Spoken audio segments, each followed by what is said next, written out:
Grand Rising, Legends from the Painted Cave, WCOM FMLP, Carborough Chapel Hill,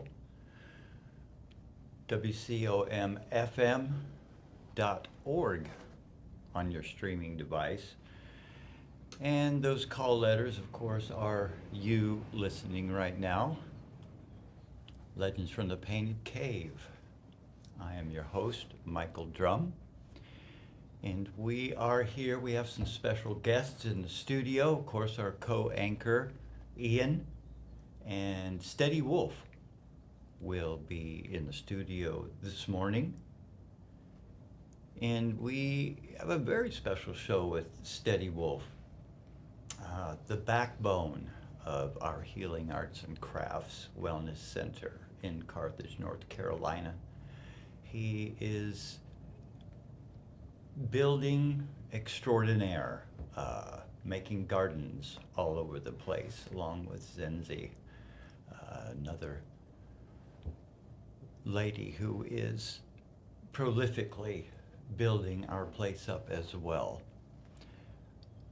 We would like to have a few announcements. Our favorite local festival, 4-day camping festival, in Pittsboro, North Carolina, Shikori Hills Grassroots Festival of Music, Dance, and Healing Arts. So come on out, always the first weekend of May and the first weekend of October, so twice a year. I have a list of festivals we will be going to this year again. So if you would like to have that, give us a shout at legendsfromthepaintedcave@gmail.com, also on Instagram and Facebook. Grand Rising, Ian. Grand Rising. Ever faithful, ever present. And there's Steady Wolf just pulling up as well.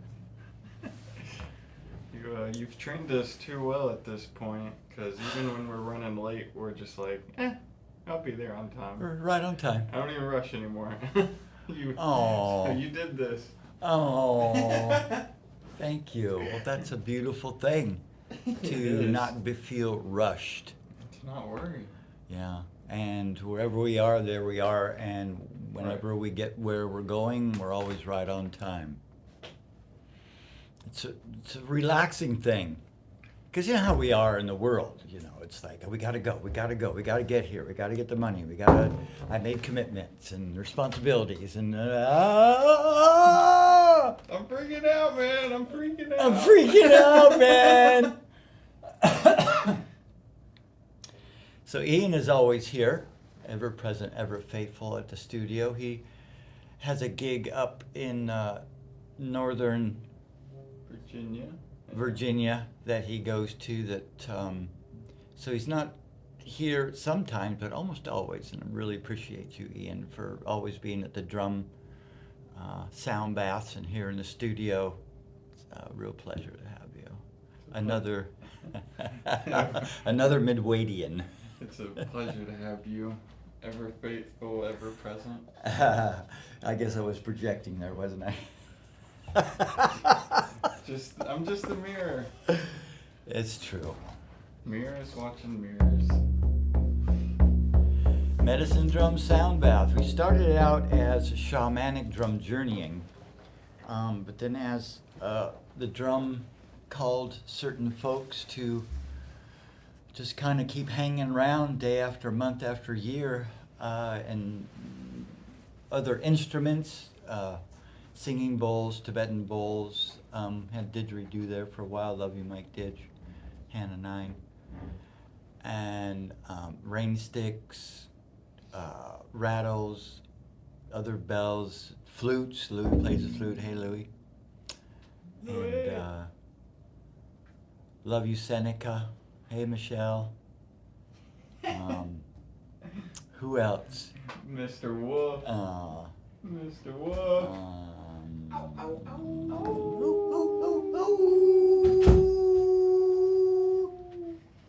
In the house, Steady Wolf. Hey, bro. Grand Rising. Good celebration. Grand Rising. celebration. We Celebrating. good morning. We moved on from good morning to grand rising as our greeting. We never wake up in the morning because we wake up celebrating. Celebrating. Yeah, we're really fortunate.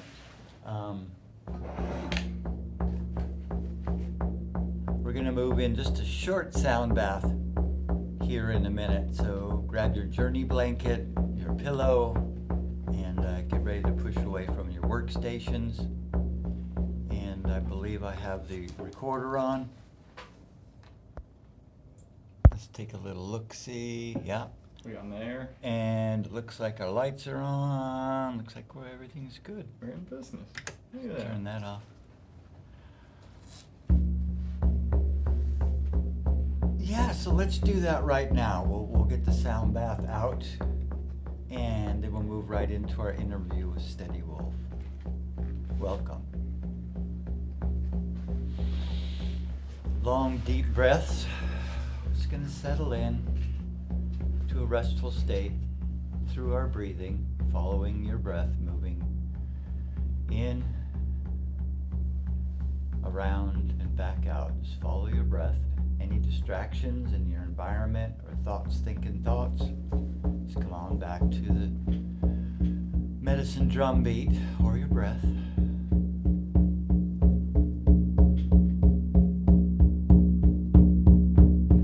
Nowhere to go, nothing to do, no one to be. Just here resting, allowing, receiving. Floating downstream.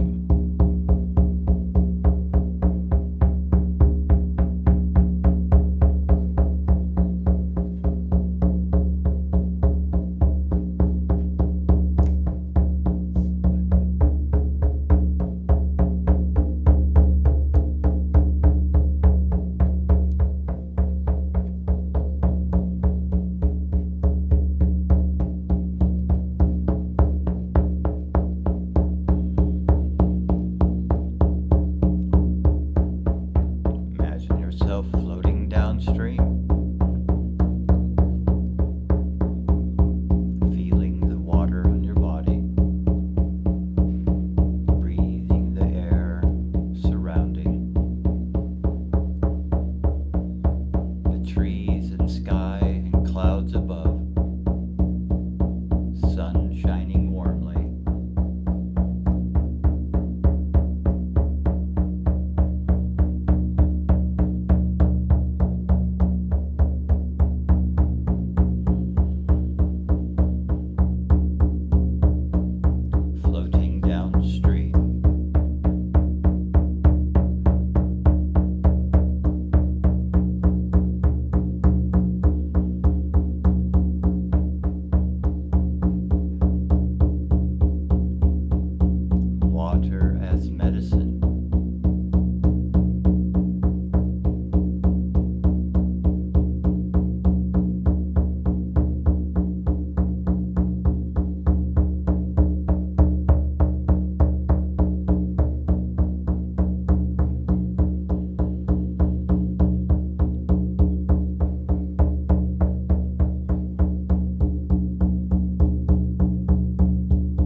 medicine.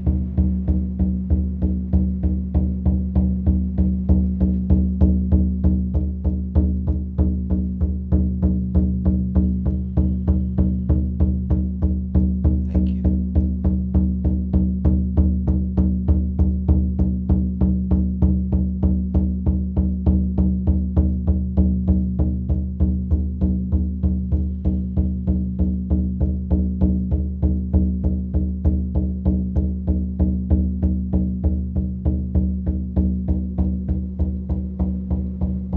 Floating upstream now, ever so gently and easily.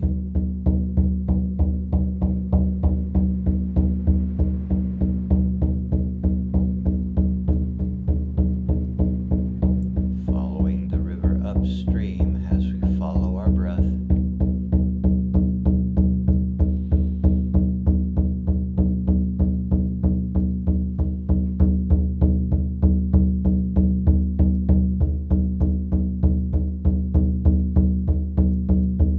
Gently returning into your place now, into your body.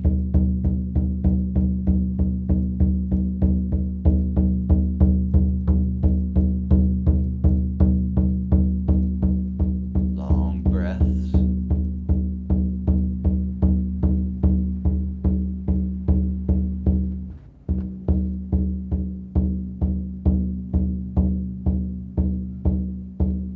Thank you, thank you, thank you.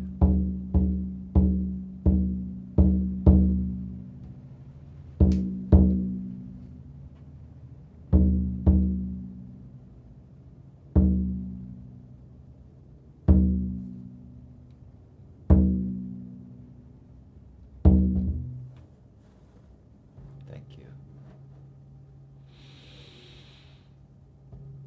Long, deep breaths when you're ready. Welcome back.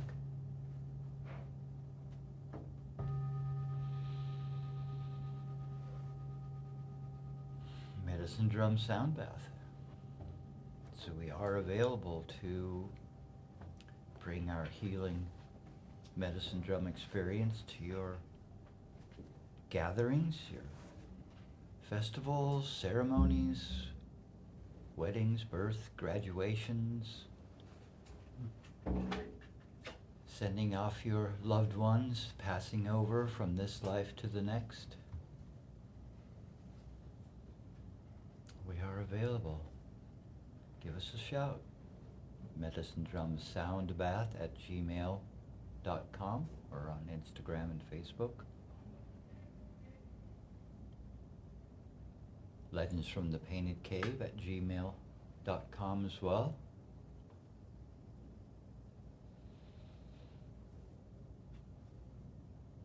Yeah. Breathing, boy, we do that automatically, but when we become kind of aware of our breath, and can be very soothing and calming. Long, deep breaths. It's actually how I get to sleep at night when my mind wants to just really go wild. It's just watch my breath, follow my breath, moving through my body, and just letting the thoughts go. I've heard of that trick. It's, I mean, not just the deep, good breathing, but if you can slow your breathing down enough, you're almost tricking your mind into thinking it's already asleep. Already in a deep rest. Hmm. The tricks.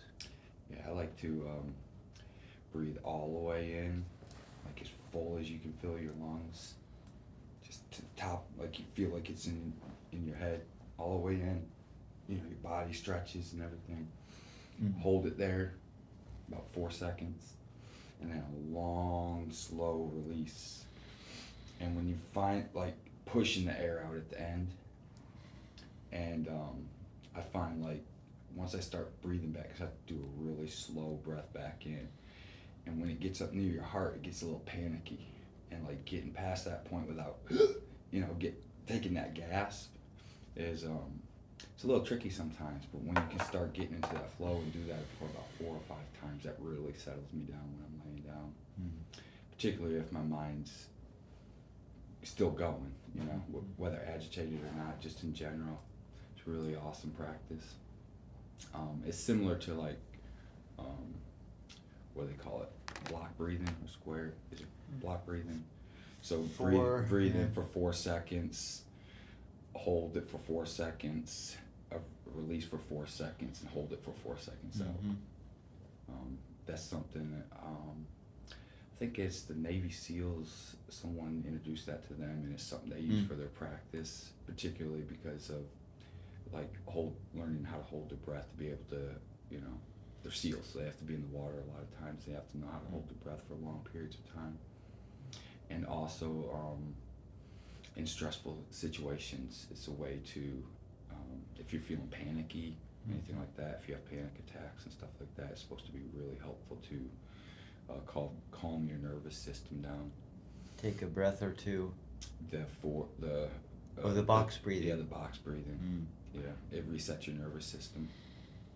So it's a really good tool to have in the toolbox as well. Yeah, just that sort of breathing we're talking about is like a shortcut or a trick, so to speak, to calm our nervous system, which is, you know, fight or flight, panic, as our nervous system ramps up Yeah. and starts firing, and it's like that Mhm. breathing really helps settle. Yeah, one of our chakras is actually the adrenal gland, and so that's a way to kind of maintain that one. I love Adrenal. I love the science of that. Like when I realized like what the chakras represent in our body, like the Energy centers. yeah, clusters of nerves essentially. Mm. You know, our stomach, second brain, heart, third brain, so on and so forth. So, like knowing what those, like, not just seeing a picture with these balls of light of different colors going up your body, but being able to understand like what that represents in your physical body, and then being able to tap in and say, oh, that's where the energy is setting, you know. Yeah, kind of be aware of where we might be holding Mhm. holding blocked energy in our stomach or solar plexus or chest area or Yeah. throat even. Throat is a lot for a lot of people. Yep. Throat chakra. That's the thyroid. Mm. That's something a lot of people don't think about thyroid health. It can. I can't recall right now. You know, in some of the literature I've read over the years, I heard like how it affects our body and everything. But it is an important thing, and you know, when we talk about energy being stuck there, it's typically when we're not able to communicate. Mm. Speak our truth, so to our speak. truth, yeah. If we feel like we're shut down, or we feel, whether it's from another person or just situationally or socially, like we're not able to speak. You know, we all want to be able to speak our mind, Mhm. and And if have we someone can't, listen. Yeah, not yeah, exactly. Authentically. Yeah, exactly. Be heard. Be heard. It's really important. That's our specialty, right? Yeah. Is we're learning more and more that this is a really important way to facilitate others' growth, Yeah. and moving into their own truth is to actively listen, because you know we're in life and things moving fast and we're talking fast and we're talking over each other, Mhm. and that's okay and fun and everything, but you know, we go to a therapist, what do? They kind of sit and Yeah. ask a few questions but mostly listen. Yeah, I was talking with you recently about a group that we want to put together down there at Midway called the Holding Space, in like a really intimate setting where people can really speak their truth. What kind of spurred that thought in my mind a couple of years back was the fact that a lot of women that I know have been able to express to me certain things that they've gone through, pretty deep trauma and stuff like that. I'm not going to go into any details about that because it's very personal with the people I've talked to about it. And it helped me to recognize, like, you know, it would be really awesome if there was a space where people could open up about that and feel safe about it, because it's, you know, there's certain things you can't just bring up socially everyday conversations, you know, even with your best friends, like there may be someone else there who doesn't understand. So we're looking to create a kind of a, I don't know, maybe weekly or bi-weekly meeting, and you know, start with building an environment of trust. And as people get involved and come, they can, you know, by sitting in, see that there's that level of authenticity and caring from other people who do want to, like you were saying, actually listen and be quiet. You know what I'm saying? I really think there's a power in a man sitting and listening into a woman's trauma of that nature in particular. And it's not just that, it goes both ways. Men suffer those types of abuses too, and it's something that I've recently have become familiar with because of suppressed memories that came to light in my life over the course of the last year, and it's something I'm still investigating. And so, you know, like, I don't have like specific, like, I know a lot of people who have had like a rush of memories come back, and in my case it's not that.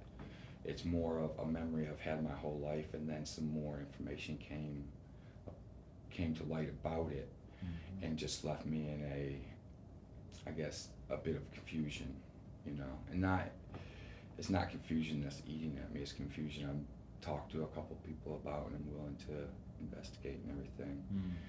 But it has given me a little bit of insight into what it must feel like to have that type of experience of having repressed, you know, trauma and specific trauma, you know what I mean? And then just have it all come back all of a sudden, you know. And It can be scary.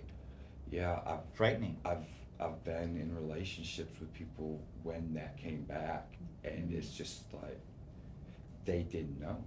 It's Right. I feel it's been I don't want to say weird. It's been an experience to have the number of people open up to me about what they've gone through. It's kind of shocking, like the percentage. I would say probably 95% of women I know, and not just sexual partners, just women I know, and have built an intimate relationship that we can talk, you know, openly with each other, and you know, that's pretty devastating. That percentage, you know, our generation has really gone through this thing, and you know, my dad was Love you, Dad. love you, Dad. My dad was an example in a way of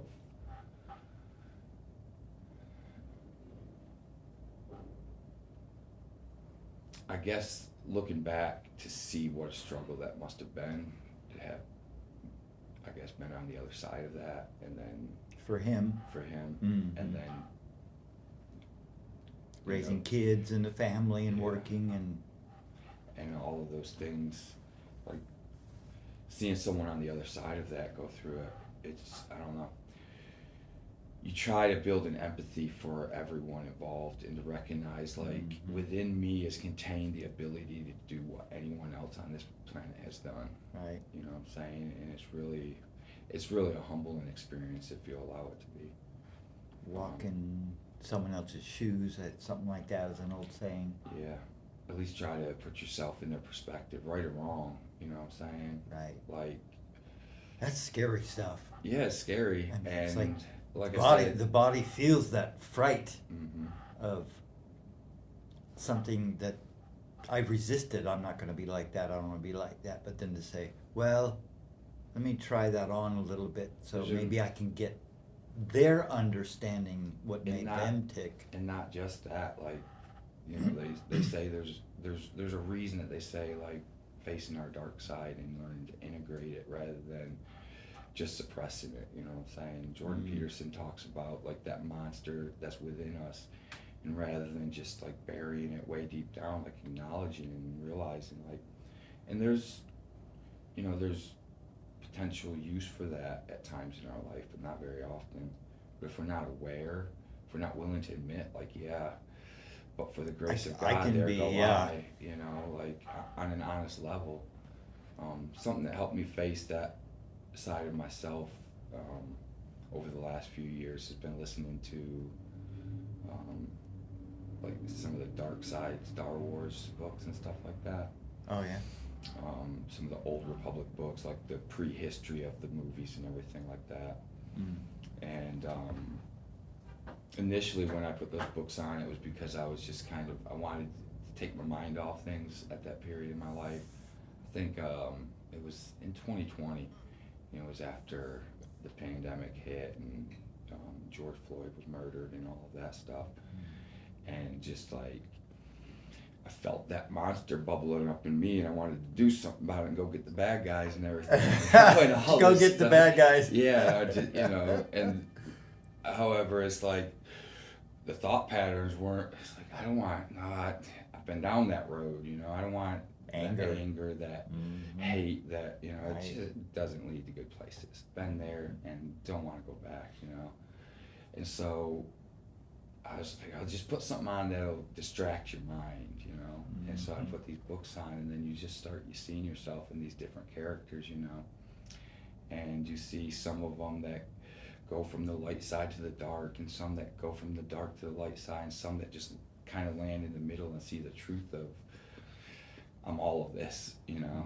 And you see the hypocrisy in the people who are attempting to do right, and you see the struggle that the people who want to be evil have to get rid of, you know, their humanity or whatever, like the empathy and everything that tries to come up and they try to suppress it. And you just see, or I saw all these different aspects of myself, people I have been and people that I am. And Whew, that's a lot.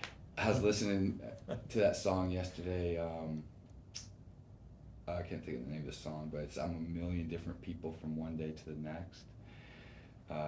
One of the lyrics in there, it's a pretty common song. You guys would know if I could remember the tune. But anyway, it's you know, I can't remember where the quote comes from, but it's all the heavens and all the hells and all the demons and all the angels are within me. Within and that's us, yeah. paraphrasing. But recognizing that, you know, like, I don't know, it helps that judgment to fall away and to. It's humbling. I had a period in my life where I really struggled with what to do with how I felt about people who, you know, committed those types of heinous atrocities and everything. And, you know, I wanted to be vigilant about it. And, you know, I still do. But how do you go about doing that? How do you actually affect change in life, you know what I'm saying? And I had to come to terms with one day at a time, work right here, and let the ripples spread out. Stephen Covey helped me with a lot with that. He talks about the circle of influence and the circle of concern. Our circle of concern is always bigger than our circle of influence. The only way we can affect that circle of concern is to work within that circle of influence, and as it expands, it can grow to influence more and more of the things we're concerned about. And ideally, that circle of concern can then grow too. And it'll always stay a little bit bigger than our, you know, what we're able to actually influence. And, you know, that keeps us realizing that there's potential for more and more growth, more things to care about, more things to influence. Starts with us, Yeah. each individual, and checking into, well, what hurts my feelings and what are my wounds, and how am I going to not suppress them, and how am I going to change them, really, from a trauma to something that is more manageable and Strength. handleable. A strength. You can turn it around and let it become your strength in time. Yeah, You know, if you can really recognize it and take some work. realize the value of going through this, because other people do. Not everyone goes through everything, but there will be people who can relate to your story if you acknowledge it, if you embrace it, and like I said, if you're able to turn that perceived weakness into a strength. you know, by overcoming it. So, Lots of wounds. yeah, if you really want to dive into that type of work, I've found recently, allow yourself to fall in love. Because that's something I've been doing recently with our amazing friend Seneca. Love you, Seneca. We love you. I love you. And when two people truly take that armor off, it is scary Woo! as beep. You know Well, what it I gives mean? me goosebumps. But it's way more beautiful than Vulnerability, man. than what we typically think of falling in love.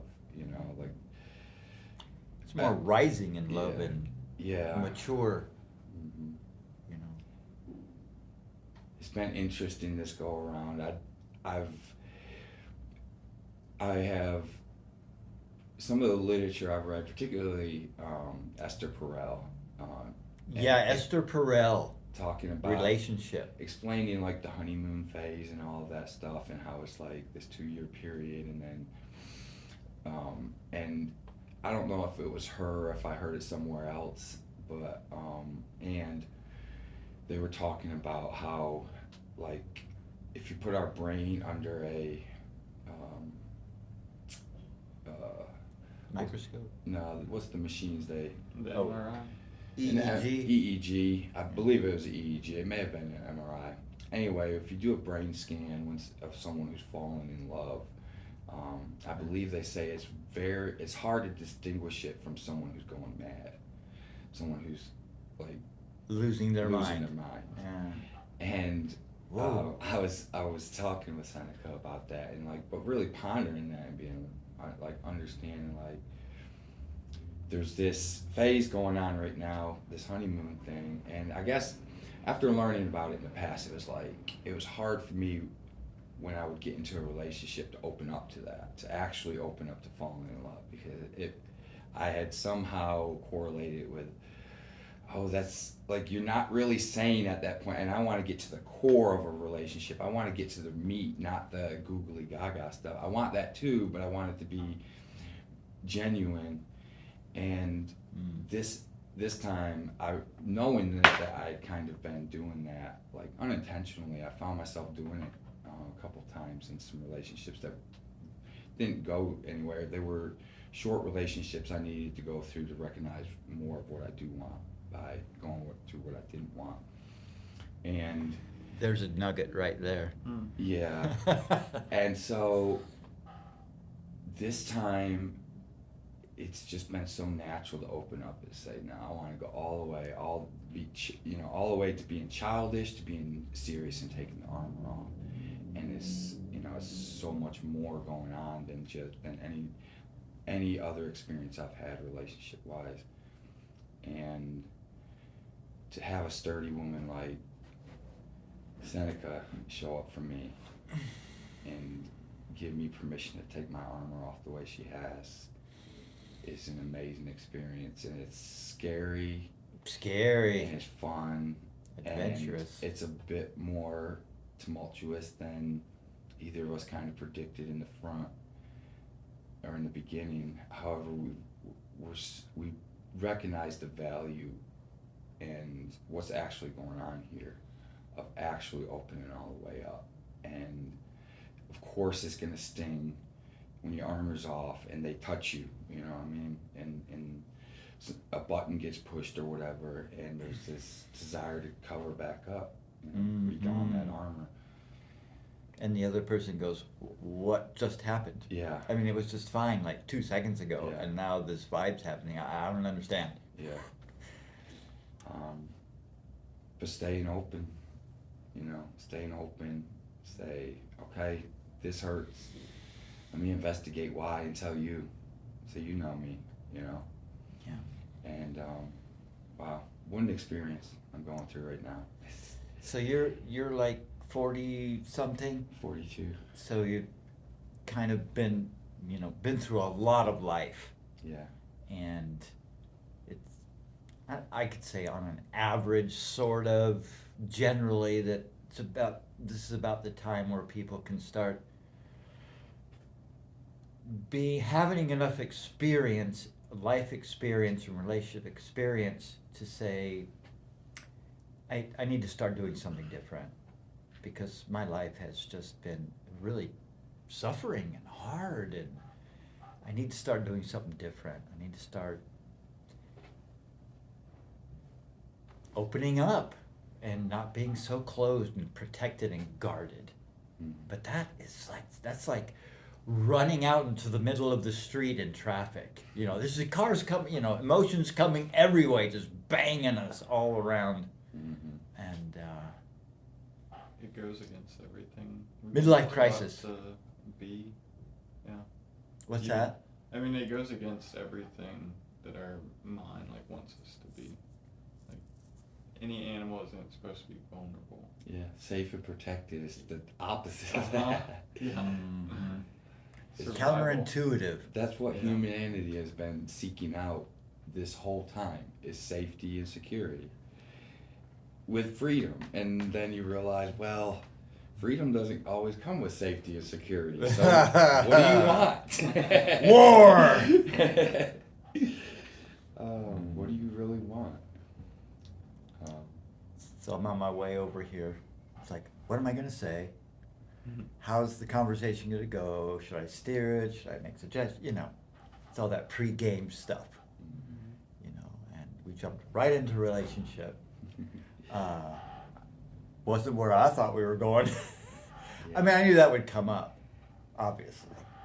It was funny because I had like a quick thought cross my mind, like, what am I going to talk about? And then I thought about you and how easily our conversation flows, that, you know, when we sit down and talk back at Midway pretty regularly.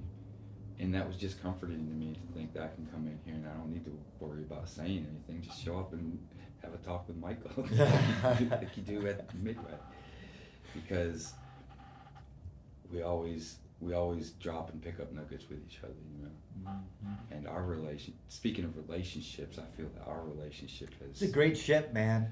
Yeah. Some rough seas sometimes. Yeah. But most of the time we let out all the sails and just catch the flowing wind. Yeah. And just ride. Well, I have to say you've shown me a lot of grace and patience, particularly over this. Gratians? Gratians, that's a good one. Put it in the book, Webster Dictionary. Yeah, and I really appreciate that. Thank you. Thank you. It's A lot of fruit's been bearing. yeah, the space you've created there at Midway is so amazing, and everyone who ever comes there is like, the energy here, what's the energy here? And even Odie, every time Zenzi comes over, every weekend, Odie just loves the energy here. He loves to drink out of the well here, you know, just, and it's like that. And we get to have awesome people drop in here and there. Often just all of a sudden, hey, I'm coming through, you know. Shout out to Layla and Sarah who dropped through last weekend. Sarah was down for spring break, and that was their night they got to spend together, and they came up to Midway, so that was really nice to see them. But those types of experiences, and when Ian shows up, which is pretty often, he always brings a heart full of love and everything like that, and so the energy down there is just continuing to build. And so you know, to anyone who wants to come out and experience that, we're having a festival coming up, which I'm sure you're sharing that information. I'm excited about that. This past weekend, Seneca and I re-established the altar down there. I don't know if that'll be permanent. I may leave that one permanently and then do another one somewhere that's more accessible. That's what I was thinking. So I wanted something put up for the full moon the other Sure, night, and we had a really good time. A little bonfire. Rocks and bonfire, Yeah. rock altar. Yeah, and yeah, so the energy down there is amazing. I really appreciate that you have followed Spirit to create that space, you know. I only had to get beat up my whole life into submission and finally say, Someone yes, had to do okay, it. yes. Okay, I get it. Thank you. Well, thanks for being willing. And even if you weren't Thank willing, you. still Yeah. kicking and screaming. Thank you for that. Thank you for acknowledging that. We're not always willing, Yeah, it's the best times are when we're able to surrender though. Mm-hmm. A couple weekends ago, you and I were finishing up a stair job. We may not have finished that day, but I walked out in the garage taking some of the tools out there, and I thought I heard you say wolf, and I hit the garage door closer as I thought I heard you say it. So I ran. I was gonna go outside, so I ran to get out before the door closed and step over the sensor real quick. And I Right. ran around the house and came and said, "Did you call me?" And you're like, "No, but I heard that too." And then Yeah. later that day, Gives me the that chills. was the weekend that Seneca and Eli were down, and so later that day, I was down at my cabin, and Eli walks down. He wanted something. I can't remember what it was. I think he was playing a game on my tablet, and he needed me to help him download something else.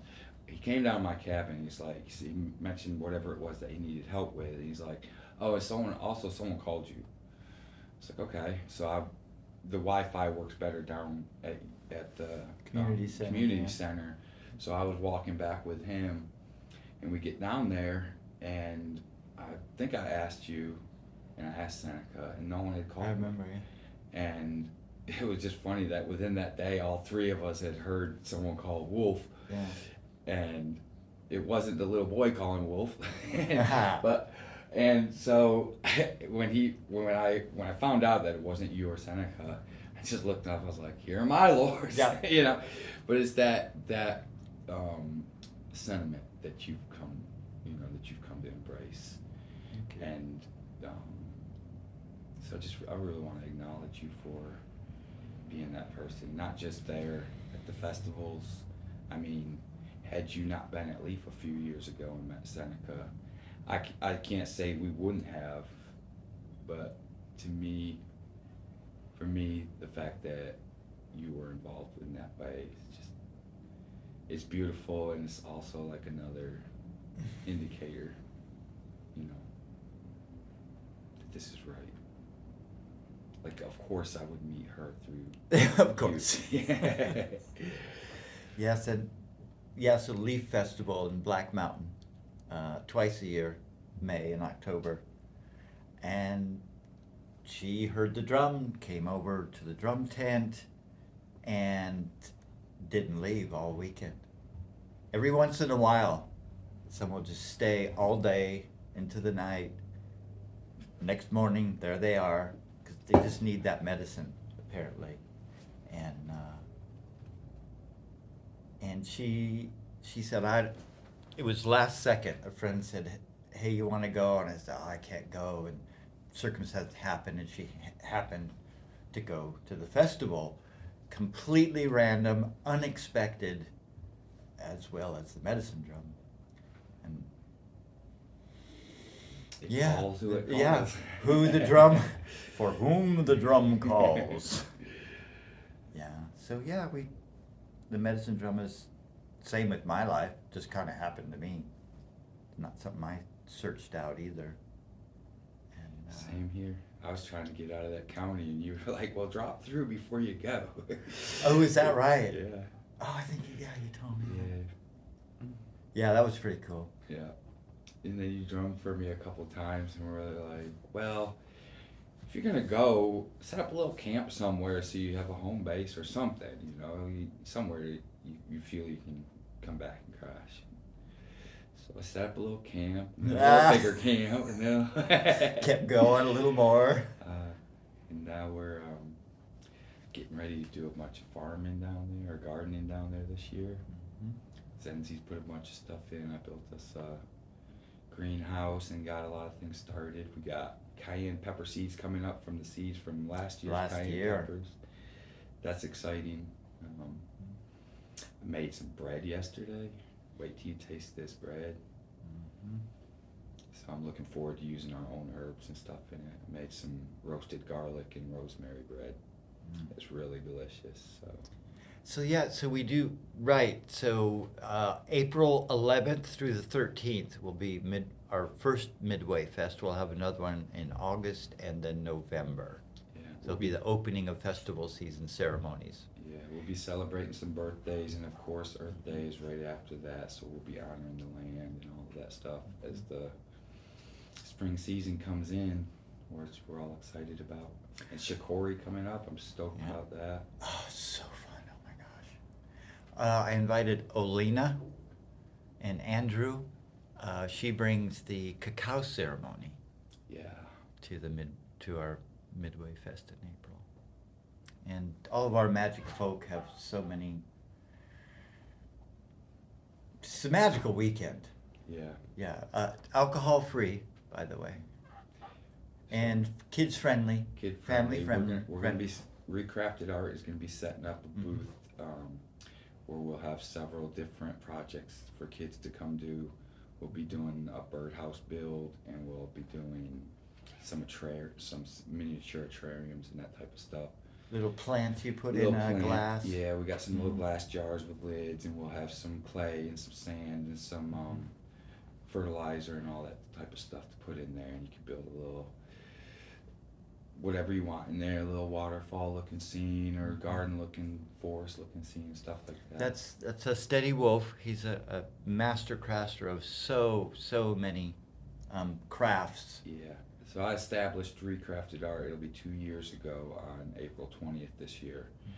And it's been fits and starts, and again, relationships in the sense of working with this person and being able to use a shop to realize, oh, no, that's not the right fit, and so on and so forth. Mm-hmm. And Not their medium yeah, to you. and it's fun. A couple years ago, when I hit 40 and I made the decision to stop living that same life, I was at the Graveyard Get Down at the Jive Hive in Carthage, and Love you, John and Franny John and Franny and Ariel for putting on the Graveyard Get Down. and Brian. And Brian, yes. And so I just made the decision over the course of that weekend, like, I'm gonna live how I want to live. You know, these are my people, and I'm gonna start, really getting involved with this community. And I didn't know what that was gonna lead to and everything. And one of the books I was reading at the time was called The Illusion of Money by Kyle Cease.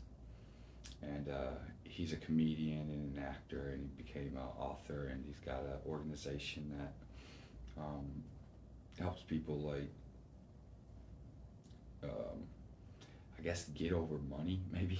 That's not exactly it. It's like, it was understanding, like, the true value of it and everything. And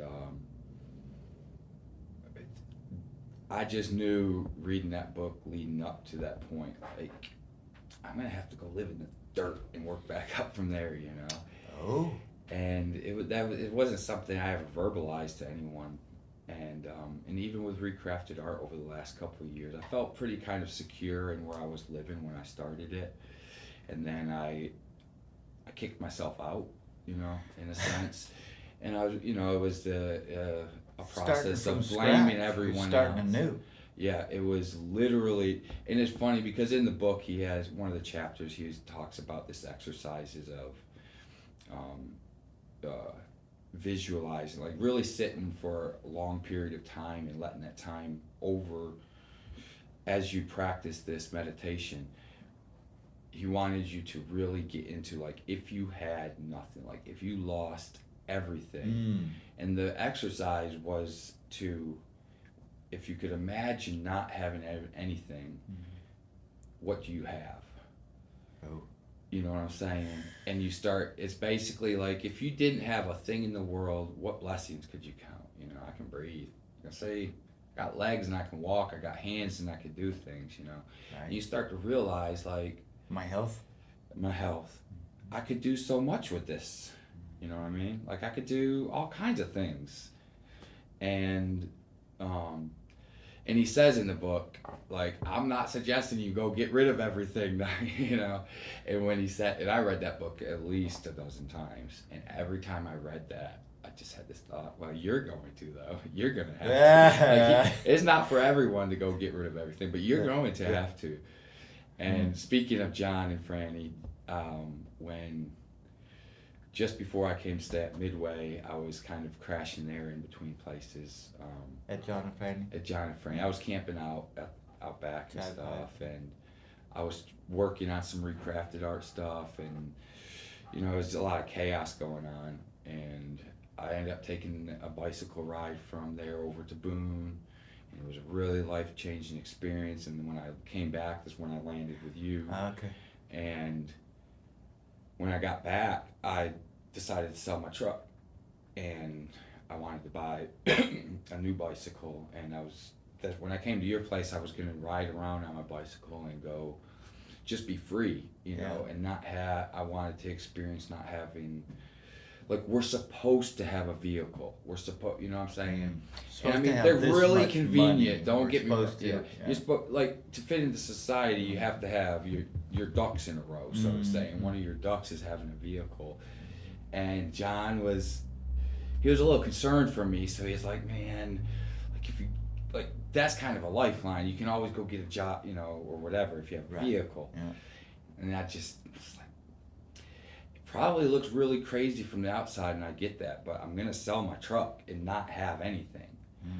And I'm not, and one of the things was having a vehicle like, in order to maintain a vehicle, you have to go get a job. You have to go, at least go get a side, pick up some work. You yeah. gotta keep insurance, you gotta put Yeah. gas in, all the things that come with it. Oh. And we don't realize, like, now this isn't to say you shouldn't, that's It's a so trap. convenient for so many people. And it wasn't about not wanting to own a vehicle, it was about wanting to understand what true freedom was. Like, not having these social restraints to say you have to do this and this and this, which comes with this and this and this. And it wasn't I'm never gonna own a vehicle thing again by any means. It was, what would it be like? I can't really envision it when I sit and meditate. I can't really envision it. So my experience, I'm gonna have to feel it.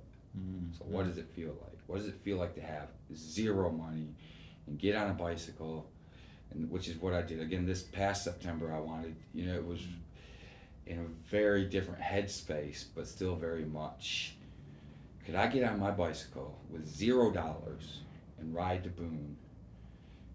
And I ate like a king. 150 miles on bike or something? I think it was 200. It's a long way. 260 something. The first year it was a little over 300 because I went to Raleigh first and then went across. So yeah, near about 300 miles. And add on that I ride, once I was in Boone, I was just all over the place exploring and stuff. I was there for a couple weeks. And mainly I was there to That's crazy. have some time. You were crazy. You went mad. You lost your mind. Yeah. And then found it. Yeah, that's the story, right? Yeah, the first year I really did think I was losing my mind. You and did it by the book. I was fortunate to have a great therapist, and it was the Monday that I was leaving Raleigh after riding up there, I had my second phone conversation with her. And the week prior when I had talked to her, you know, it was an hour of a bunch of stuff, you know, and she's a therapist, so she knows kind of how to, you know, guide that. She did, you know, say, like, this is a lot, you know, obviously, so it's going to take some time to sort through it. And I was all over the place trying to get out some kind of cohesive story in really 45 minutes, you know. And so coming back to my second phone conversation with her on the second week, We keep looking at the clock, but they took it off the wall. yeah, I don't I know keep if we need looking to up to give a see- shout out to the station or It's whatever. just about 10. Okay. Yeah, we got done. Hour. Okay. Thank you. Yeah, so getting on the phone with her, I thought she was going to tell me I'm crazy. Like, because I was telling her, well, you know how I told you I was feeling last week about being kicked out of my family? And I was, well, now I'm on a bicycle and I'm going to ride across the state to Boone. And immediately she was just like, Michael, this is going to be so good for you. You know, she knew me by Michael. So. Dope. And I was like, I'm sitting in Raleigh behind a gas station, you know, and I'm thinking, I almost put the call off because I thought, I was like, she's gonna think I'm nuts or whatever, you know. And she was so the opposite. She's, you know, like, and it was being Surprised. outside, waking up every morning in the woods, random places. You know, sometimes it was in the city. I slept across the street from the entrance into Duke University In your hammock? in my hammock, Yeah. right next to the train tracks, and then like deep out in the woods, waking up in 20 different types of mushrooms and all kinds of ferns and stuff like that, you know. And it was, the first week was a lot of like, what are you doing? You know, the physical, you know, it was excruciating. I had about 100 pounds of camping equipment behind me on a little cart that was designed to pull your kids around at the park behind the bicycle, you know, Oh. a few laps with this spring that's constantly, like, when I'm riding my bicycle and going up a hill, I'll typically stand up and use my body weight, you know, Sure. on the pedal. You couldn't stand up for one because of the motion of the spring wanting to go up and down and back and forth as you're going. And you have that thrust. It would create and, this thrust over and over that you couldn't get it in sync with pedal steps It would as like you were keep standing. banging. It would keep banging, and it wasn't ideal. And going up a hill, You had to just keep couldn't real do it. steady. Really So it steady. wouldn't have that. And yeah. stay. I'd just tell myself, stay on that core, stay on that. Oh, core. your legs must have died. And it changed my physiology, like literally. I dropped 10 pounds. Like, didn't just lose. At first I thought, oh, I lost 10 pounds because that was a lot of physical exertion. I haven't put it back on. Like, my body changed, you know what I'm saying, like, over that much time. And I think that I Wow, really that's feel very like that interesting. because I was in my body sensing that. I was very cautious about injuries. You know, like in the past I used to claim back issues and stuff like that. And so in order to not experience any pain from that type of stuff, because I was doing about 40 to 45 miles a day, and with that weight and that setup, which was a lot. And so like really like concentrate, like get on that core, and Your stomach, your core. yeah, Mm-hmm. I feel that like that being like our core, like where our physical strength starts from, everything comes from there. Mm-hmm. Tighten up. It made me, it was on a subconscious level, but it made me really respect that, you know. And so I don't walk around tight physically, but like it's just natural for me to stay on my core, not to stay on other parts of my body, you know. And when I'm sensing like if I'll be standing on one leg too long and I start feeling that hip, you know, it's like I just more naturally flow to something that feels better in my body. You know? Made you more aware of your whole Yeah. body structure and how your posture is and stuff. And where the different feelings are coming from. Mm. Because I was sore every single day. I woke up rested and recovered the next morning, every morning. So this last time, the experience was different. I did not have to talk to one day I did have to talk to my body when I took on a lot more than I realized. I thought I was going 22 miles that day, and it was 44 miles, and it was a 4,200 foot climb, and I thought it was 2,200. I had looked at maps the day before I Oh, my lost goodness. signal because of where I was at, and Oh. I had taken pictures of the roads to take, and at glance I Right. thought that it had said that it was half of the distance and the elevation. Right. So instead of going up to Boone, I went up to Blowing Rock first. I've never been there. And I had it backwards. I thought Blowing Rock was lower, so I would get there and then the next day go to Boone, which wasn't much more, maybe 600 more feet in elevation. But I was thinking I'll come into Boone like on an easy day, like, which I did because it was 600 feet lower. So when I left Blowing Rock the next day, it was all downhill to Boone. Like there was one spot literally that I had to pedal for like 50 yards. So it was a really nice ride into Boone. And that was on 9/11, which that day ended up being quite the experience for me. I went to the park in Blowing Rock. Well, I went to go to the library and they were closed, and they have a park right next to it, and they had Wi-Fi in the park. And so I needed to get on Wi-Fi so that I could purchase more data on my plan, so that I could continue to like have maps available to me and stuff. You know what I'm saying? And so I'm sitting in the park doing that, and this older gentleman and his friend came in, and they come in, I think every day at noon, and they do a pledge to the flag, and they do a prayer, and he plays his guitar. Leading up for about an hour, he'll play his guitar and some music and stuff They like have that. a ritual daily. Yeah, and so this just happened to fall on 9/11, and you know my past experience with Christianity and stuff like that, and it was just so smooth though, because it was so genuine.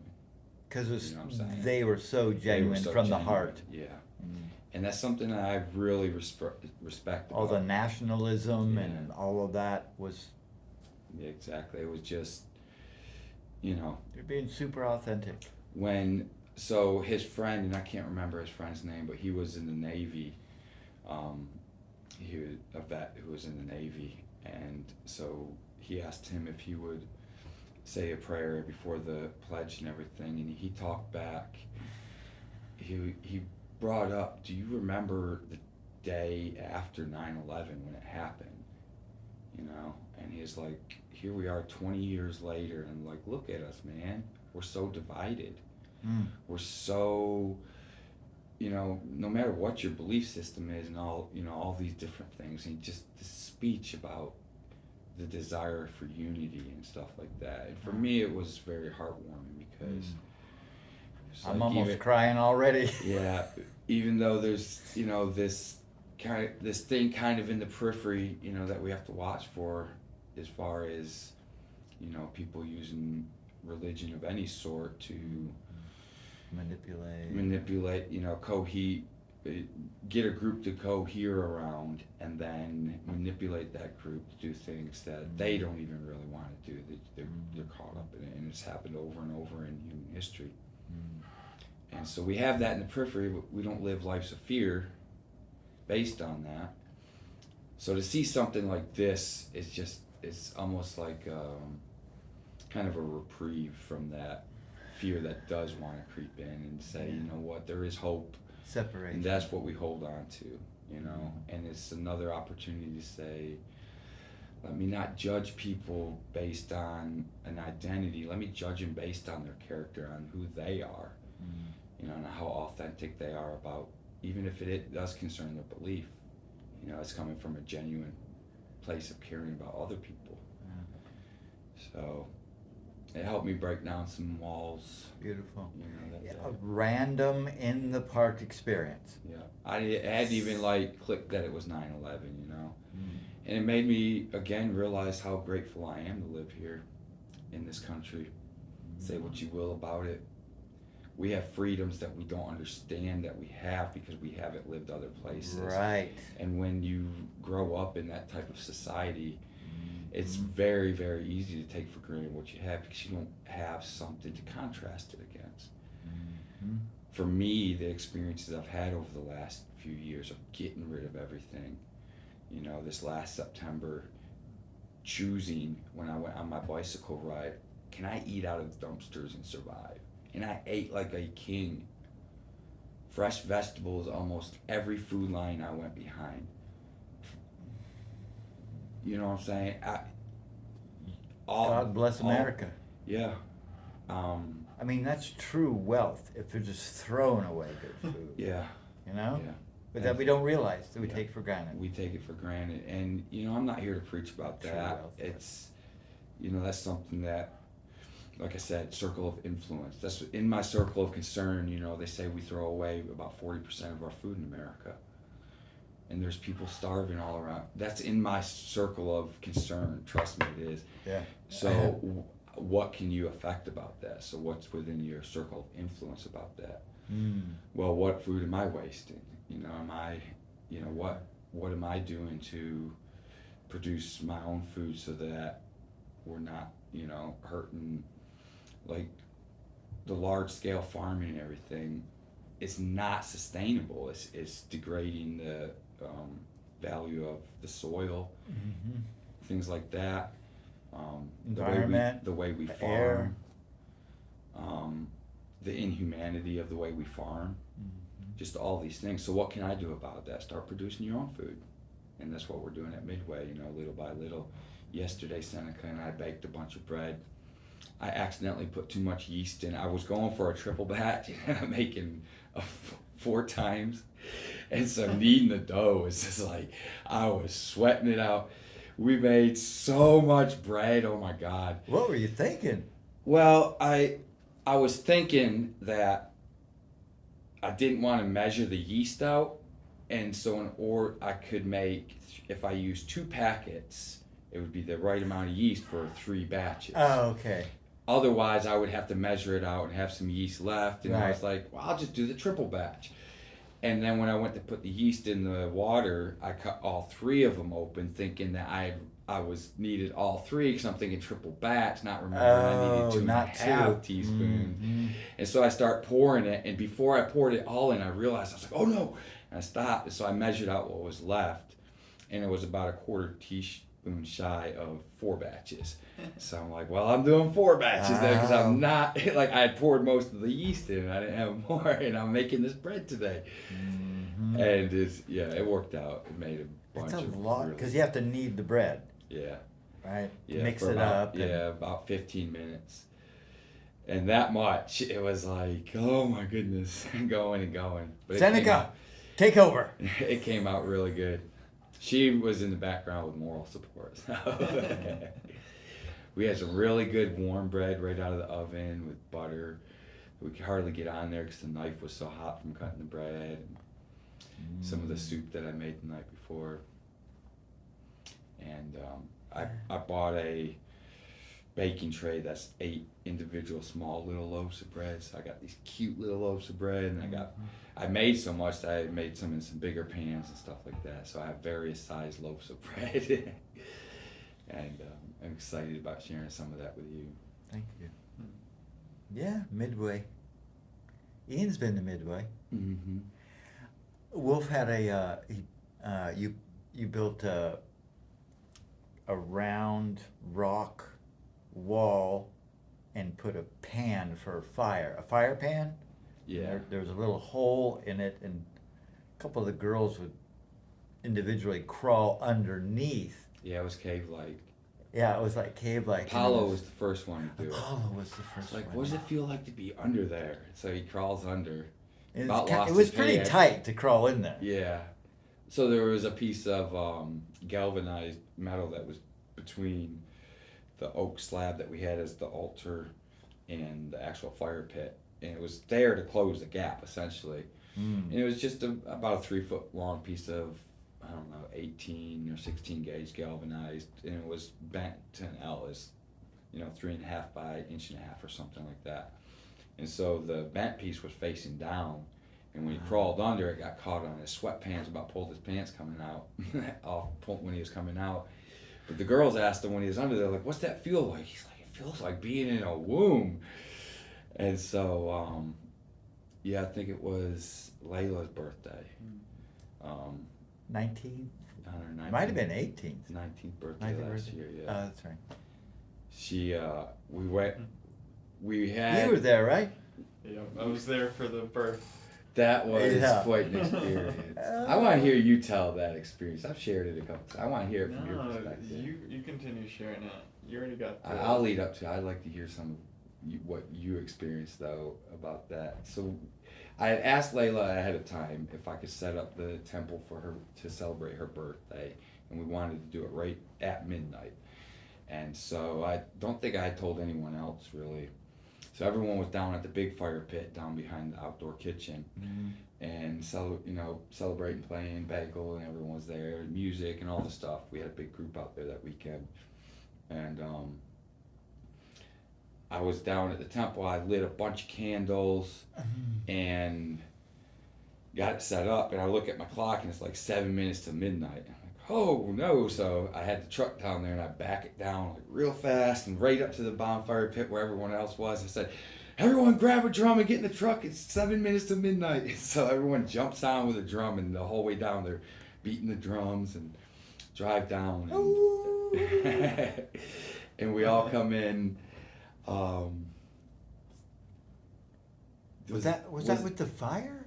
No, that was another time. Was that now? Did we came down? Was that the time we came down and everyone came in really ceremonially? We smudged. I think we Everyone smudged coming in. Full Everyone was ceremony given a style. candle, and then stood around the fireplace, and then I think it was 2 minutes after midnight. Everyone got smudged, bagel or someone smudged me, came in, and looked at the clock. It's 2 minutes after midnight, and so I went around and lit everyone's candle, and I can't remember all the details. It was very sacred feeling. You know, we all lit a candle, put it on the altar, and we started drumming, and something told me, all right, get them to start going in a circle, and we're lapping around the yeah, fire, and then clockwise. Layla, Clockwise. as a group, we're all going around the fire and her. Initially, I thought we're gonna do this 3 times. You know, 3 times is the Trinity or whatever. None of this was planned. Right. You know, I didn't. All I kind spontaneous. of wanted to make it ceremonial and have something planned, but it was I didn't have time, so the spontaneity just took over. And so I was like, all right, start circling the fire, and we get around 3 times, and by then, you know, we had some benches near the fire, so you kind of had to step up over some things and everything, and we just started laughing. It just, you know, the giggles came over us, and like the word I used to describe it was jovial, and I've never used that word before, but it was so that, and so we're all just like, we're in the spirit, we're laughing and just happy, excited. It's the true nature of celebration, you know, showed up. Right. And after a few times around, I don't know if it was me or someone said, well, we got to do it 19 times for 19 years. And so around about lap 12, Layla starts climbing under the fire pit into the womb.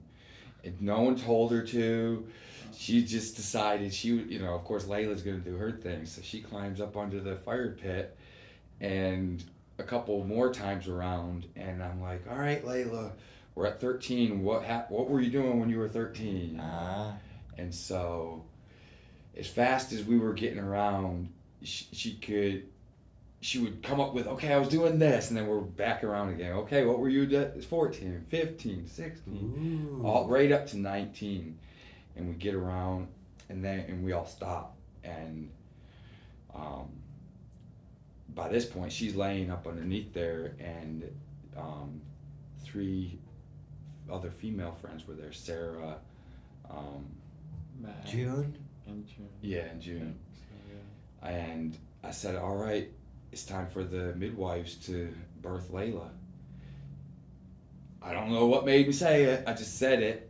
And so they all just, without a word, just so naturally walked over, 2 of them on the side and 1 behind, grabbed her under the armpits and everything. They pulled her out, and Apollo's standing up here in the background like a doctor. Okay, roll her over and pat her on the back, and they're over here swaddling her like a brand newborn child.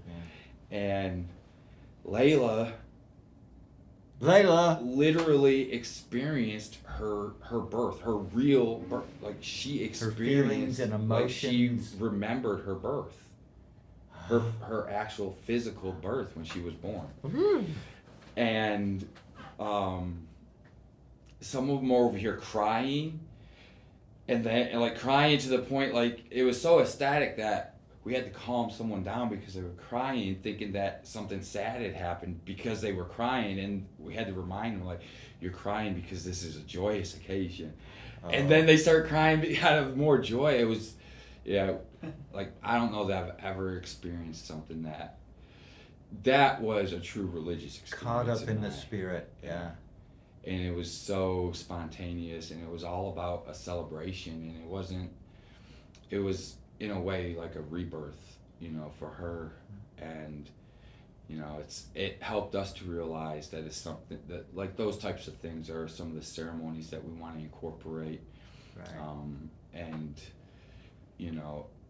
allow that experience to come when it should, and also plan it some. Sure. I think that having like that type of a ceremony for people who have gone through a transition in their life, or someone who's coming into the group and Yeah. like Right, exactly. becoming part of the tribe, and things like that, because we don't have, I see it a lot in the male culture and everything like that, but just in general in society, like there aren't these rites of passages that we have, that in smaller tribal communities used to be like, help you to realize, oh, I'm a part of this tribe, and I have, not only am I a part of it and going to be taken care of, but I have a responsibility to it, and in order to belong, I have Rites to of passage, yeah.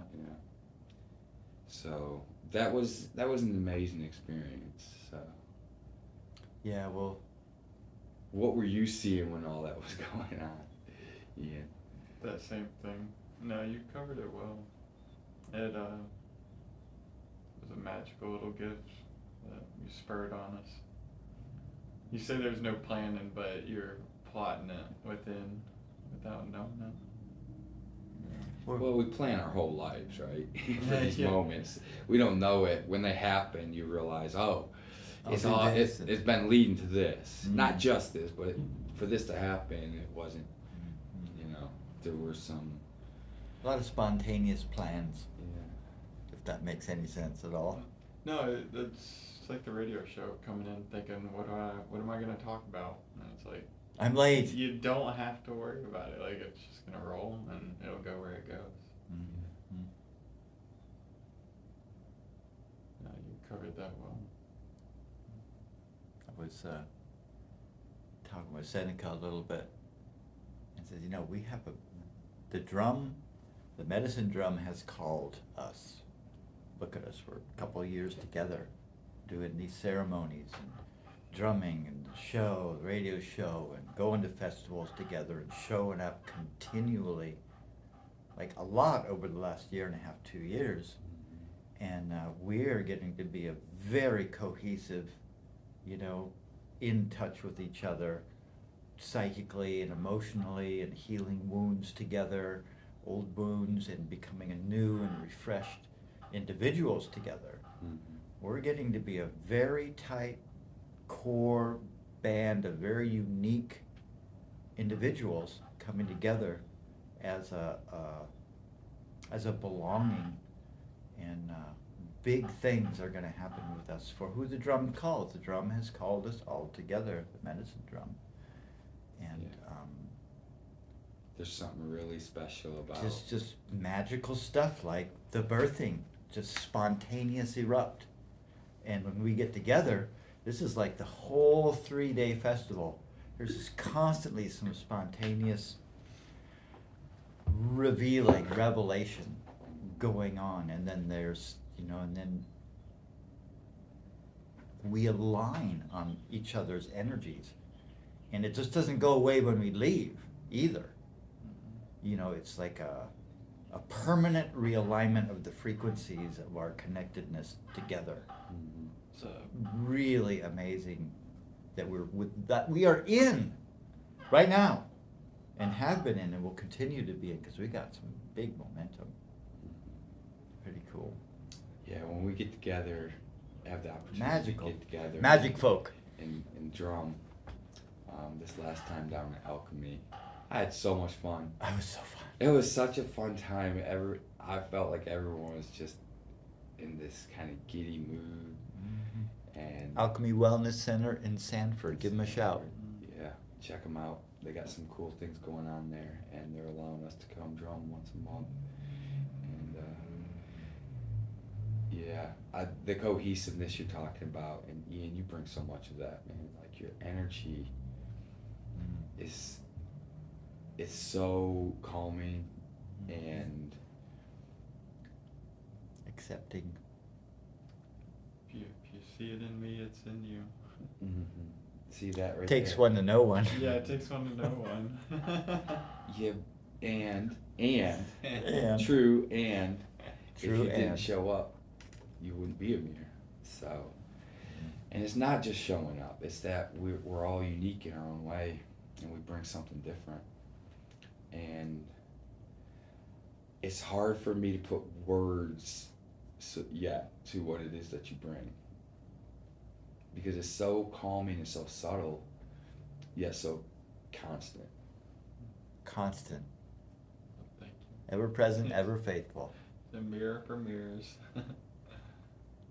Mirror for mirrors. Reflection in a reflection. It's nice to have you back here today.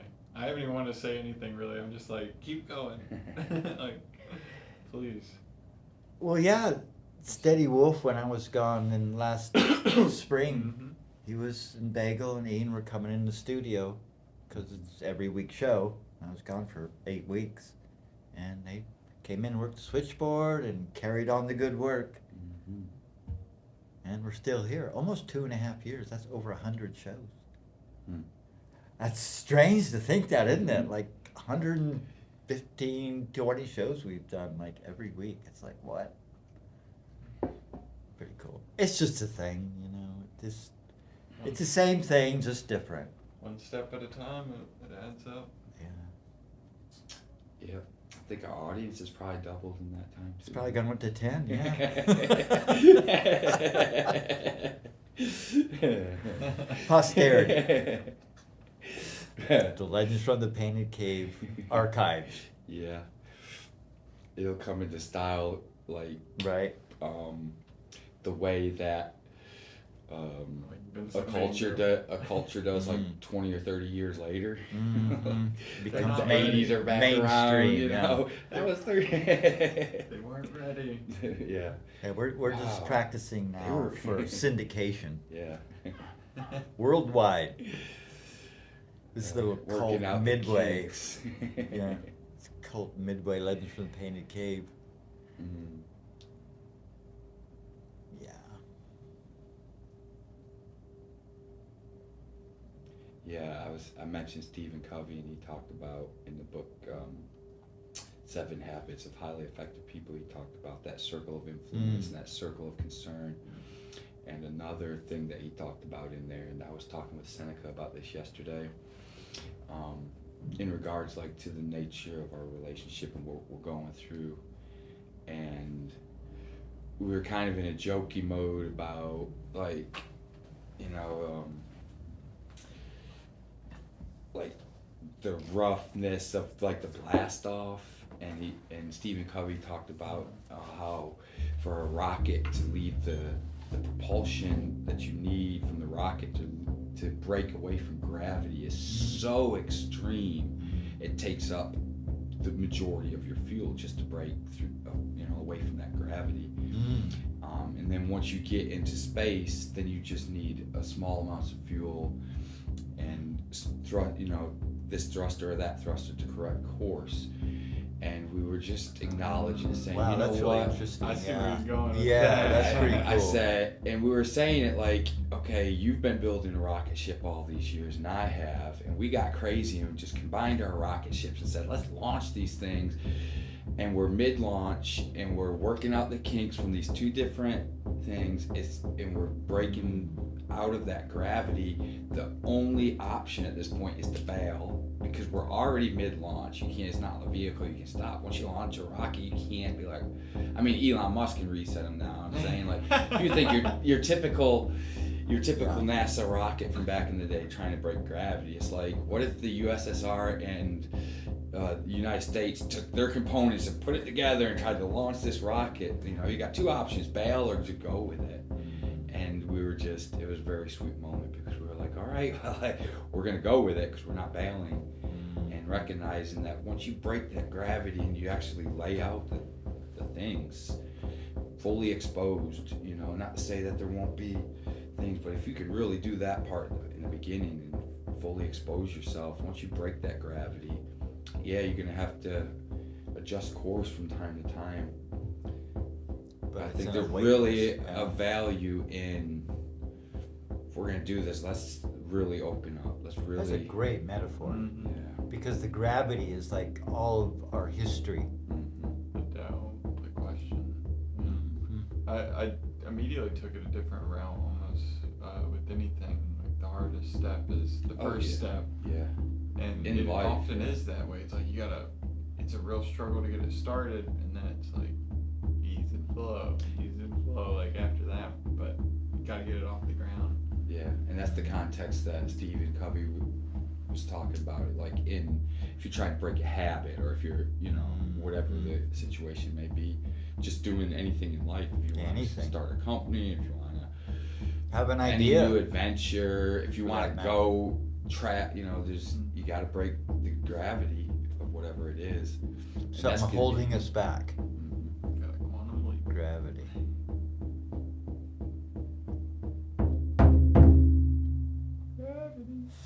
Oh, you silly humans. We love you so much. There's so much love for you here. Bittersweet Symphony. It's the name of the song I was talking about earlier. Bittersweet. Mm-hmm.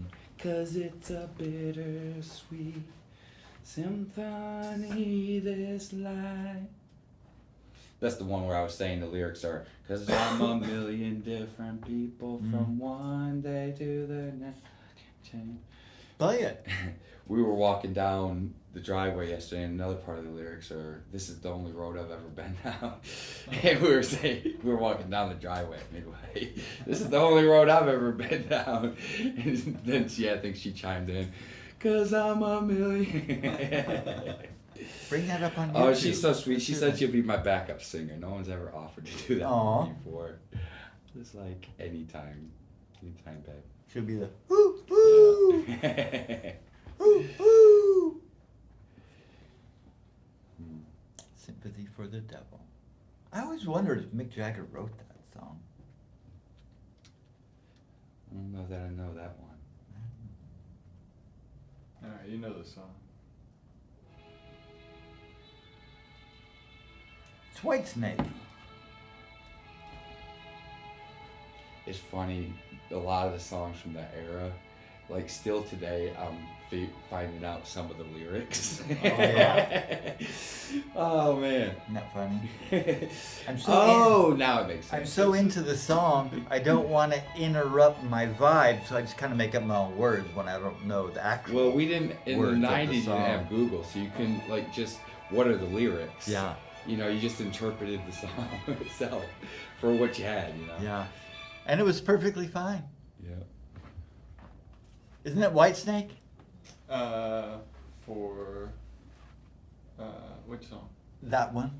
This one is the Verve. The Burbs? The Verve. Verb. Verve. Verve. V-E-R-V.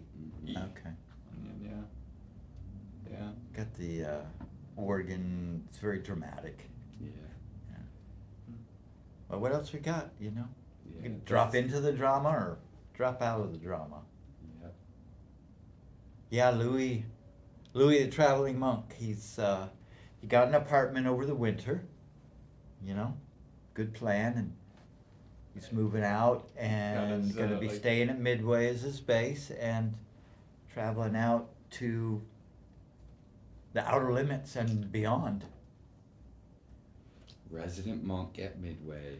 Just what we needed. And Oleg, our new friend Oleg, he's a very similar Mm-hmm. meditation center and free spirit movement around.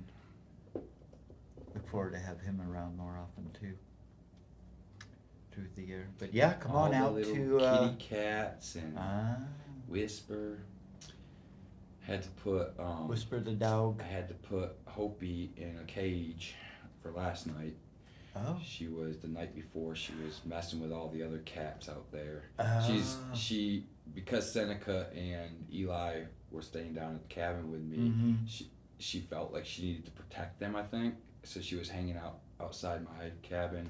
Huh. And Itty Bitty likes to come down there, and the neighbor's cat hangs out at my place a lot. Oh, and yeah. so she was out there like fighting with, not just fight, like it was cat fights, you know. And Oh. so Seneca put her in the car Yeah. that night, and then last night, just to keep her from, you know, fussing with the other cats, I put her in the little cage. It was thing over probably the friends, fueled so- by the neighbor's cat, which he hasn't really made friends with because Yeah. Hopi's just been. I there noticed a she's been week or going after two. Itty Bitty too. Has she been a little more? She's been kind of Itty Bitty's warmed up to her some, and then I think I don't know if it has to do with like Seneca coming back down, Oh, or and something like that, protection. and like feeling like she Mm. needs to protect her, or if just the confusion of, you know, being displaced again and stuff like that, and wanting to feel yes. like this is my place, obviously because Seneca and, you know, Eli are there or Mm. something. So I just didn't want anyone to get like scratched up and all that kind of stuff. And you know what? Hope's fine with that because that happens sometimes. A couple days ago, there was Bonnie Ember underfoot. I opened my Jeep door and overnight, she was just as gone. And Hope's the same way. Yeah, Stay in there all night, fine, no problem. yeah. Yeah, Which my is main great. thing is I don't want Itty Bitty to stop coming to my place because that's the only cat I've ever loved. I'm not a cat person. I'm a wolf, Yeah. but that little cat stole my heart. So I Louis want her to Louis get says the messed same with. thing actually. She's Because Louis different. was there when she wandered up the drive, just sick and almost Yeah. dead, and he had a bonding moment with her. Yeah. One of months the ago things or I like whatever. about her is that she doesn't like to be held very often, and one of the things that you know, about cats that I've never cared for is like when they're real needy, like a cat that wants to Ah. always get in your lap and be petted, or you know, I don't know. Some people are cat people and some aren't, and I'm just not.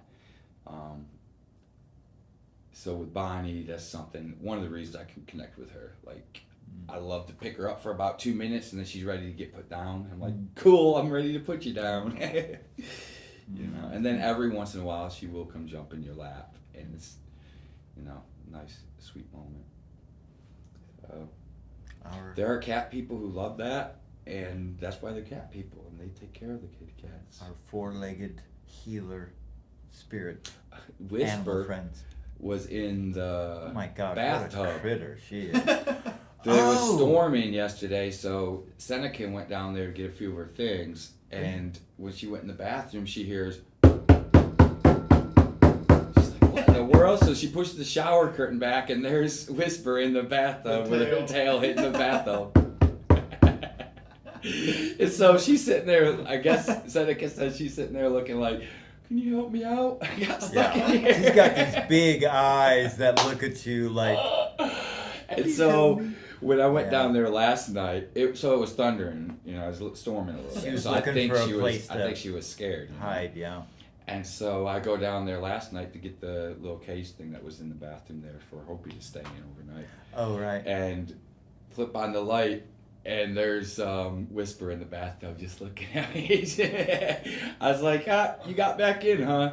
Oh, she got back. Yeah, and so I said, "You want to come out?" And she, I was like, "Well, come on." So she does this kind of flop out. She's I wanted she's to a be sure. big girl. I wanted to be sure she could get out on her own Ah, before I left. You know, I didn't want to Right. make sure she wasn't stuck, so she can get out. It was just she got kind of- in. It's a little, yeah.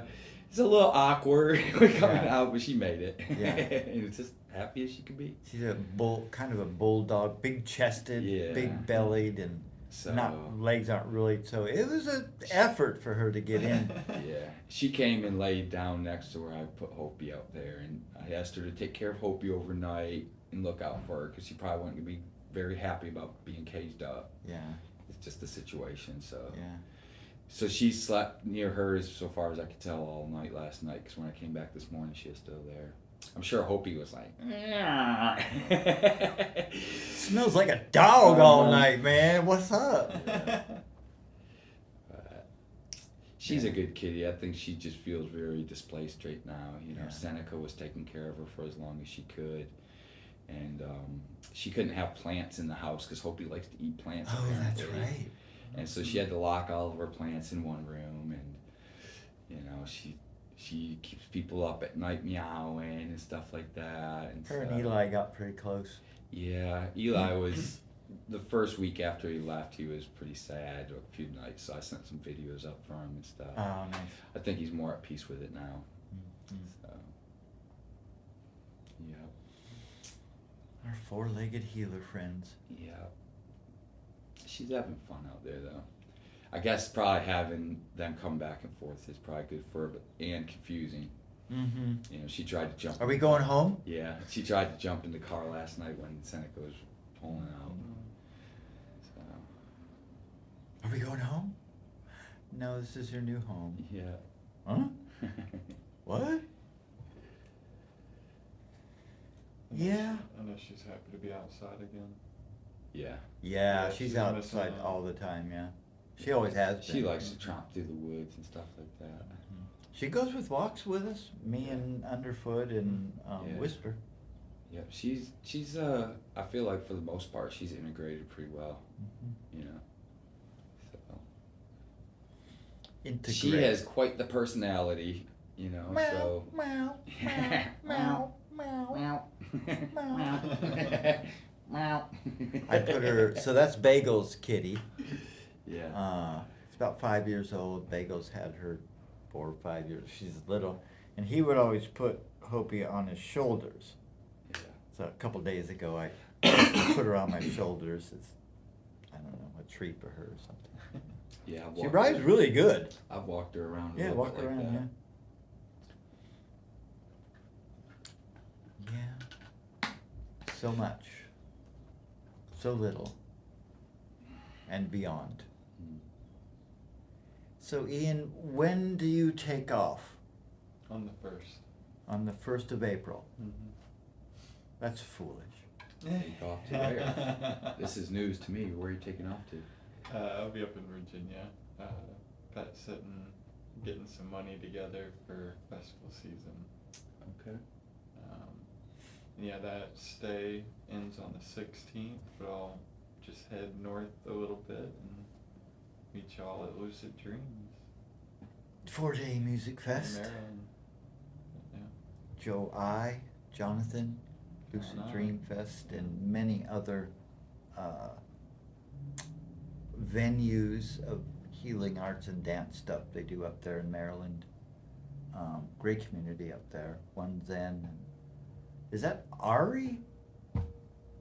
What's the guy's name? It's something like Ari, but I don't think it's Ari. Through John? Yeah, he's part of the One Zen group. Kind of a trim beard and maybe kind of. I'm trying to remember his name. Yeah, real military guy, but now spiritually based. Yeah. But they have a terrific community up there in the Maryland area. Lot going on. Yeah. A lot of healing arts stuff and ecstatic dance and. Their own little so- soul family, Mhm. little build happening there. Ecstatic Dance, Living Arts Collective in Durham. They have the dance wave stuff going on there, like Friday, Saturday, or Sunday or something. But it's they got a whole building full of all sorts of activities in Durham. Mm-hmm. Living Arts Collective, so check them out. Durham Salt Cave is them Right. as well. Yeah. So, tell us what a salt cave is exactly. Is it like a salt cave? They've pretty much created a salt cave with bricks of it. Like they've lined the walls. They have the salt pumping through the air. Yeah, we've been through this. I can't give you the science behind it, but it is a very special sound bath. It's like you're in a salt cave, but it's more about the sound bath that's happening within that space. Sound bath as in like a Uh, live performance No, or music? just a playlist Mm. that you get to enjoy while laying back in a zero gravity chair. Weighted eye mask, weighted blanket. Uh-huh. Um, yeah. But it doesn't compare to the drum. A different experience, but yeah. I think a lot of today's conversation has been about listening a lot, and that is the beauty of the sound baths or the drum, because it's a moment to listen to yourself. Yeah. Ooh, that sounds frightening. Your true self. True self, higher self, that God source wisdom within, innate. Quieting. Last night, we had a new fella, Curtis Michael, that Lauren, another friend Lauren, where in the I was world thinking about are it. Yeah, you? where are you, Lauren? I was She is thinking about you this completely morning. decided to go stay on her planet over there. But, yeah, We'll we'd love need to to have go. you out at Midway sometime, honey. You know that. Should I guilt trip you? Coming back home, honey. It's been a long time. But, I don't know, I was going somewhere with that. But, yeah. Said you had a new, someone new show up to the drumming last night? Oh, yes. Curtis Lauren. Michael. It's not that Lauren. It's a new Different. Lauren. Okay. Yes, thank you. I was gonna say, if Lauren brought him, you just saw her last night. Yeah, yeah. Where are you? A friend of hers. Where are you? And he, Who yeah. are you people? He enjoyed the vibration. He really did enjoy the vibration. But he said at the end, I was close to his head, and he said well, it was messing with my ear. But they stayed for 2 sound baths, and yeah, and they left. And then we went over to Lanza's. It's our new thing now, is after the sound bath. Go to Lanza's. I got to talk to Catherine, one of the owners, and they want to host us there someday. Medicine Drum Sound Bath. Drum, drum, drum. What's the time there? I was about to pull Time it to up drum. for you. It's 10:47. Let's see if I can find you a countdown. 10:47. A few minutes. Yeah, here you go.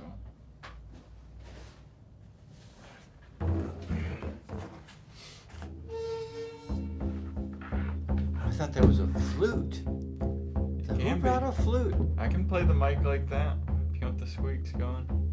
Oh, sweet. Thank you for the clock there. Yeah. That's very readable, even without glasses. Yeah, we'll just do a real short one, and then we'll have closing ceremony stuff. So push away from your workstation, grab your journey blanket and pillow or whatever it may be. Just settle back comfortably, sitting or laying. And start some breathing, long deep breaths, watching your breath, your healing breath move through your body.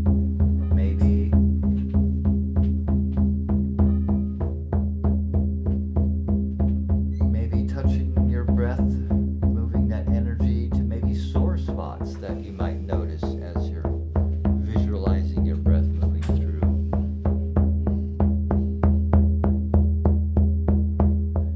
Breathing in those sore spots, breathing in a few breaths while pausing in that area, bringing some vitalization,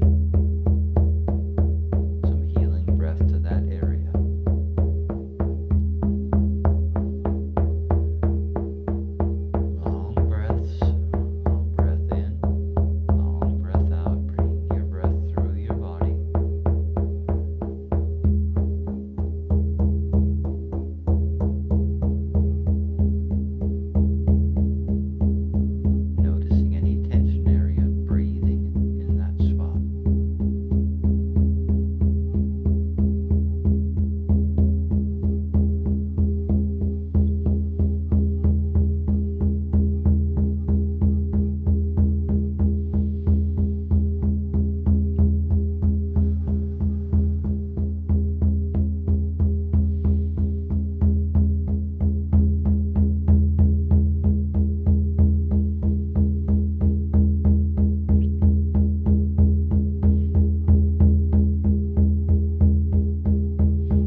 WCOM FM LP, Carborough Chapel Hill. It's the radio station you are tuned into.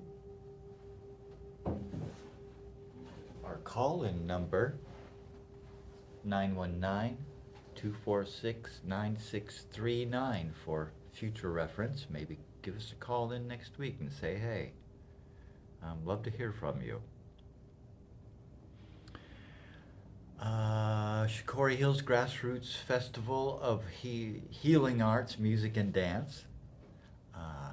Every first weekend of May and October, twice a year. Also, Leaf Festival is the weekend after that, or maybe the following, but twice a year as well.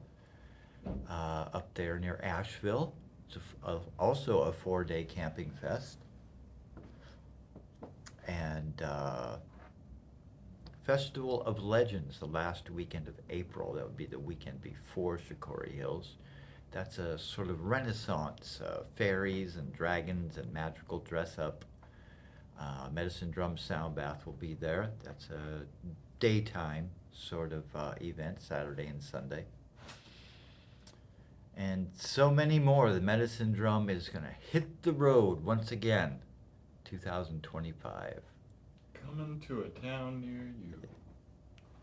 Ian and Michael Wolf, Bagel, Hiccups, Layla, just the whole Medicine Drum tribe will be here and there and a little bit everywhere. Michael Wolf sets up, last year he set up a beautiful altar at Shikori Hills. People going by and set out some paper, and people could write their heart and post that up there. It's got a lot of people said, wow, that was really needed. Yeah, people need a place to put their grief sometimes. I'm considering whether or not to do it this spring or to wait till the fall. I'm still up in I had planned on doing it just, each semester, and then it just kind of hit me the other day, like, it's springtime, it was about life, fall time is when we honor Reflection, sort of. those who've passed and stuff. I still want to create a space. That sounds rhythmical. The holding space is kind of what I'm going to end up calling it. I want to set up a little tent, so if you want to go off to the side with your friend next to it, because so many people, I had someone sit there for 2.5 hours.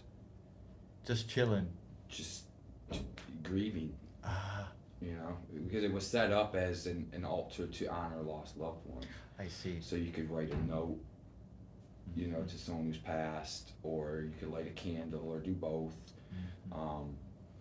And so, we had, part of what spurred it on was the Hurricane Helene had hit Asheville and that area over in western North Carolina. Shout out to all those people over there who are still recovering from that, and all the people who showed up to help volunteer, particularly over this winter. 1 minute. Yeah, so there were, it would be nice if felt like you needed to slide around to the side, so I'm thinking about expanding on that. I don't know, I still want to do something for the springtime, but the idea behind it is a place to hold some space for the people, whatever they're going through. Important. Lots of that magic going on at Shikori Hills. Lots of that magic. So grateful to be here. Thanks for hosting. Thank you. Love you all out there in Radio Land. All love. Thank you all. And thank you, WCOM, for scooping up a funny old man. I was there at the Medicine Drum tent with my mushroom hat and my buckskins and just looking like a character. So funny. Love you guys. I guess we're going to go. It's been a great show. Thank you so much. We couldn't do it without you. My pleasure. Thank you. From the bottom of my heart, Wolf. You know that. We've been together a minute. Soulmates. Yeah, for reals. Love you all. From Legends from the Painted Cave. we send our best love, and give us a shout. We're around. We'd love to have you. Bye-bye. Bye.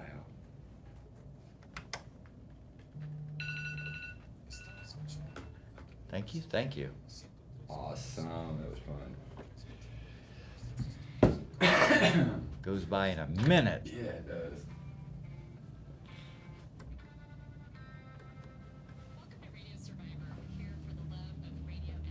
So I have a gallon of mushroom tincture to bring over to Lonza's Cafe right now. I'm gonna meet some friends that have been pretty consistently buying that for about 8 months. And, in